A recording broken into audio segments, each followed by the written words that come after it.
G'day and welcome back to Matty's workshop. It's been an eventful couple of days. I upgraded my old computer, which was an iMac 2009 model, and I upgraded to the 2019 iMac, and I done a full backup on the old one, and idiot me decided I'd restore or set the new computer up with all the old stuff. Well, that turned pear-shaped in a pretty big way. I done the last video on this tap and jig on the old computer, and I was doing the part 2 of the video on the new computer, and everything it ballsed up in a big way. In saying that, I lost all the footage of the shaper work, the lathe work, lost a lot. So that made me pretty happy. And I've finally sorted it all out, I think. So if this video goes up, well, I think I've got it sorted. What I done in the last video, this is this. I think I mentioned I was going to put this 12-volt motor to drive the tapping jig. I forgot all about one of the a motor that the kids had in one of their four-wheelers that they decided to destroy. I recovered the starter motor out of it, which there's nothing wrong with it. And it was actually chain and sprocket driven starter motor, which was quite a heavy-duty system really. So I've decided to go with the chain and sprocket idea. But the sprocket was as hard as the bloody hobs of hell. So I stuck it in the heater inside in the fire for an hour, and heated up cherry red and quenched it in water, softened it, and was able to machine out the bore and get it to sit on top like that. When I want to use the tapping jig manually, you just undo the bolt and it just free spins on the shaft. When you want to use it, obviously once the motor mode and everything's on it, you just do this bolt up and then it becomes chain driven. I'm in no hurry to put the electrical side onto it at all. I've got another project I want to get done. And in the last video, in this video that I lost, I machined up this boss to go on the top and put in the shaper and machined put a square on the top, and then I screwed that up. I actually put the square in there, but I didn't even get the square in the middle of the round, so big screw up again. But anyway, it functions, it works.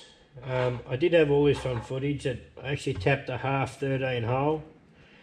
I done that square. It's a 15mm square that I can use a number 7 P&N on. That it tapped pretty well. It was actually worked really well. I've got to make a handle up for here yet. I just put a bolt in it, which you only got to get a few turns down, then it pulls itself down. I haven't got a lot of tension on the spring, so in a sense that goes on there. Put the handle on top, and away you go. Yeah, and away you go. So yeah, so I've had a bit of a crap run on this video trying to get this last one out. It's really done me head in, to be honest with you, on this computer.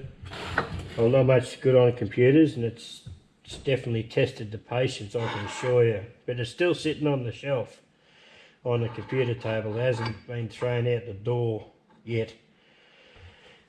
The only other issue I had was with this vise that I had mounted to it. It's a new vise. The jaws are really smooth, and it was wanting to pull the material up out of the out of the jaws. It's only got a relatively short handle, which you've got to hang on to it like a monkey to get it to bite hard. So I'll have to do something about getting a different vise for it, or make up another set of jaws, maybe aluminium jaws that will actually might bite a bit better. I don't know what I'm going to do there yet, but it is a nice little vise. It only opens up to 2.5 inches, but it's a nice little vise. So I'm pretty peeved off. I lost all that Shaper footage. I went a fair bit of trouble and got some. I had some really good footage of the Shaper, and yeah, lost a friggin' lot. I don't know, because I took the SD card out of the GoPro and put it into the computer, and it said that the files were corrupt for some reason, and I couldn't work out why, because I downloaded the last ones off it. On the old one was perfect, no dramas.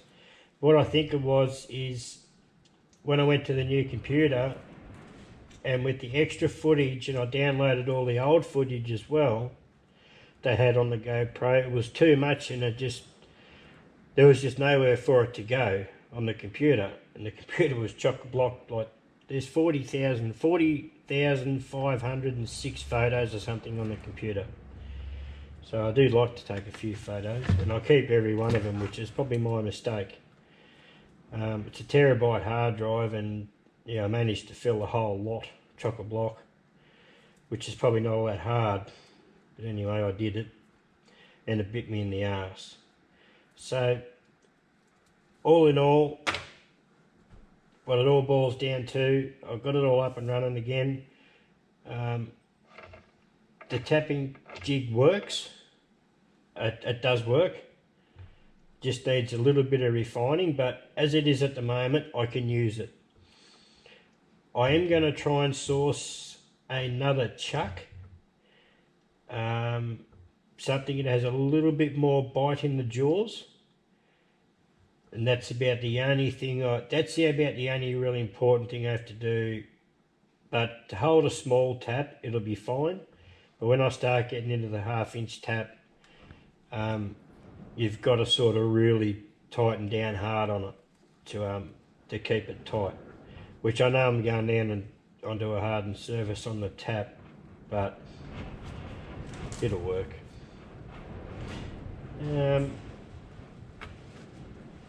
But it works. It's successful. I'll probably end up mounting this on a post and just mounting it somewhere in the shed here, so it's on a solid base, and you'd have to worry about trying to clamp it to the bench or any of that silly stuff. That'll be in time to come when I finally work out where I want to put it in the shed. Like I say, I'm not in a hurry to put the motor on it, to electrify it. I'm a bit dubious about doing that, because I'm a bit worried about breaking too many taps. And they're too bloody dear to go and buy all the time. I managed to break enough by hand, let alone having a motor driving it. So, what I'm going to do next, the next project will be, don't you hate it when your phone goes off like that? What the next project's going to be is, I'm looking at making a fixture for the Shaper, a simple indexing fixture that I can index a hex or a square, or 10 sides on something, just a simple indexing. I've got a big heavy piece of shaft, a big heavy piece of rod. I'll grab it quickly and show you.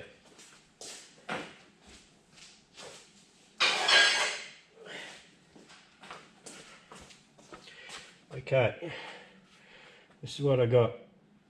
Big heavy piece of shaft, or I don't know what you call it. Shaft with a hole in it. It measures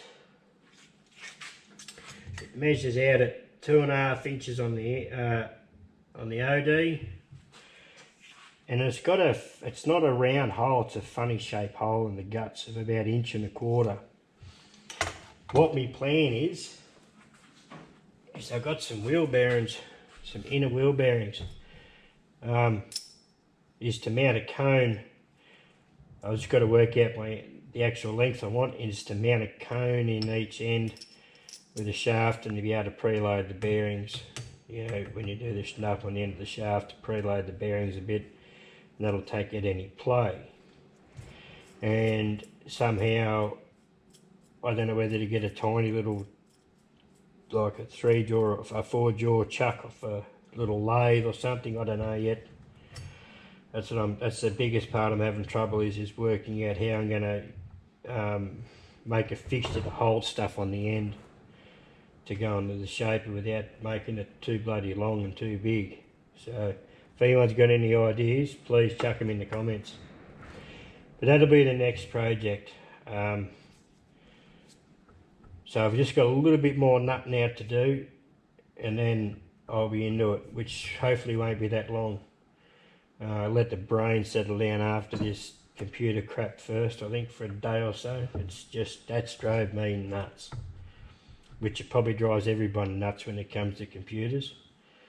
I'm surprised it hasn't ended out on the in the driveway yet. I don't know how it hasn't. The actual missus commented that it shouldn't be very far off. She'll see it going for a fly, but I controlled myself. Anyway, the channel has grown quite a bit in the last couple of days, thanks to TipSplits19. Thank you, Emma and John.